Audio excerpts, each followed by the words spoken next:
Welcome to this extensive aid on developing an emotionless mentality and changing your life by giving up 7 enemies of unemotional propensities. Emotionlessness, a way of thinking established in Old Greece, offers immortal insight and common-sense methods for accomplishing inward harmony, creating strength, and carrying on with an ethical life. In this broad article, we will dig into every one of these counterproductive propensities, investigate their impeding impacts on our prosperity, and give definite procedures to beat them. By embracing the standards of emotionlessness and wiping out these propensities, you can set out on a groundbreaking excursion towards a satisfying, adjusted, and indifferent presence. Number 1. Over-the-top connection to outer results. At the core of aloofness lies the rule of zeroing in on what is inside our control and relinquishing connection to outer results. At the point when we unnecessarily look for approval from others or focus on conditions past our impact, we subject ourselves to tension, dissatisfaction, and frustration. Stoics advocate diverting our regard for our own decisions, goals, and excellencies. By adjusting our activities to our profoundly held esteems and tolerating the results with composure, we can develop a significant feeling of quietness, discipline, and versatility. Number 2. Continually looking for delight. While the quest for joy is inborn to human instinct, an unrestrained journey for Epicurean delight frequently subverts our prosperity and smothers self-improvement. Aloofness supports the ideals of balance and empowers tracking down happiness in straightforwardness.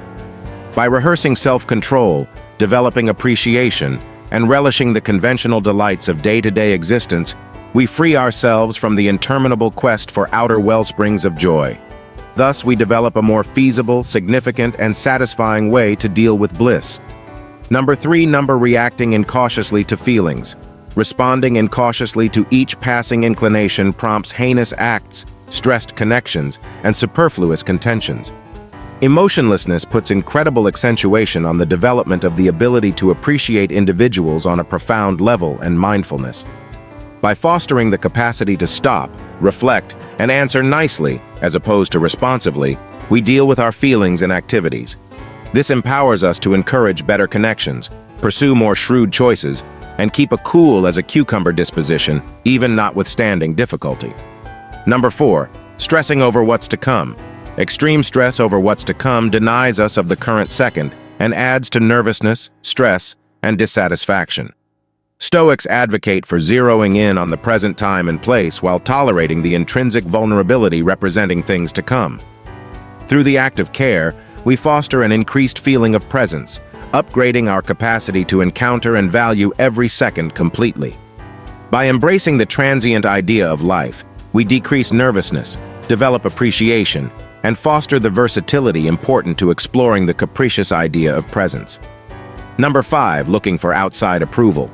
Depending on outer approval for our self-esteem puts our satisfaction and feeling of satisfaction in the possession of others. Emotionlessness advances the development of fearlessness, self-acknowledgement, and confidence. By adjusting our activities to our qualities and temperances, we foster a valid feeling of personality and reason.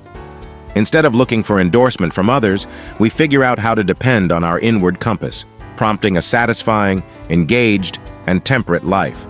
Number 6. Whining and accusing others. Consistent grumbling and accusing others channel our energy, propagate antagonism, and impede self-improvement. Stoics advocate for getting a sense of ownership with our own decisions and zeroing in on what is inside our circle of control. By moving our outlook from grumbling to critical thinking and from accusing others to taking responsibility for decisions, we develop a proactive and enabled way to deal with life.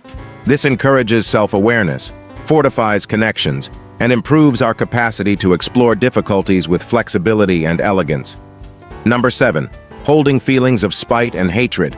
Clutching feelings of spite and holding on to hatred just weights ourselves with pessimistic feelings, thwarts absolution, and blocks self-awareness. Apathy stresses absolution, understanding, and the freedom that accompanies relinquishing past complaints. By rehearsing sympathy, developing empathy, and fostering a more extensive viewpoint, we free ourselves from the shackles of hatred. This interaction encourages close-to-home mending, supports our connections, and empowers us to embrace the ideals of absolution, sympathy, and love. End. By deliberately recognizing and disposing of this enemy of indifferent propensities from our lives, we set out on an extraordinary excursion toward dominating the emotionless lifestyle. Developing inward harmony, strength, and self-awareness becomes conceivable as well as normal as we adjust our activities to the lessons of apathy. Recollect that change requires some investment, tolerance, and reliable exertion.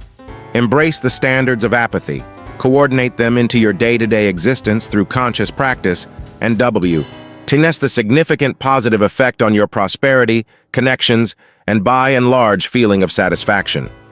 May this excursion guide you toward the quietness, intelligence, and virtue sought by the unemotional logicians of old, empowering you to lead a profoundly significant and satisfying life. Embrace the indifferent way, and may your process be one of significant change and enduring internal harmony.